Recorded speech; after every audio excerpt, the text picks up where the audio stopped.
But first, a once-in-a-generation moment to alter Europe's history. The campaign for Britain to vote on staying in or leaving the European Union is underway. The June 23rd referendum date was set after a marathon European summit before the weekend.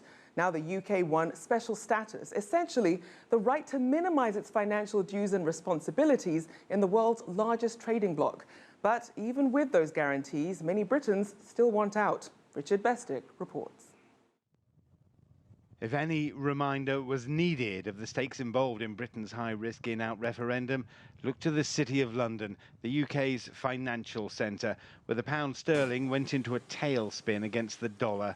At Interpol headquarters in The Hague, the UK leaving Europe's security umbrella was seen as a risk. If you take that infrastructure that they have helped to design over the last 40 years, if you take that away, then it would make the UK's job harder, I think, to protect its citizens from threats of terrorism. This deal brings back some welfare powers. However, in the British Houses of Parliament, doubters called on the UK Prime Minister to justify the deal done in Brussels last week. Mr. Speaker, this is a vital decision for the future of our country, and I believe we should also be clear that it is a final decision.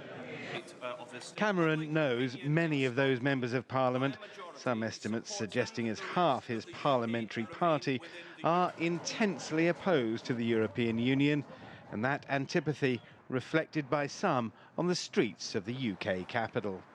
I just think that we'd just be better off on our own. Not yet, not yet. Bit of a floater, bit of a floater. It's not hard and fast, really. Why? Because I think there are so many benefits, and we are now in a very globalized society, and we are better together than going away. In Brussels, the European Commissioner said it has no plan B should Britain reject the special membership status it's been given ahead of the June referendum, putting yet more pressure on the UK Prime Minister and adding to dangers of further market volatility.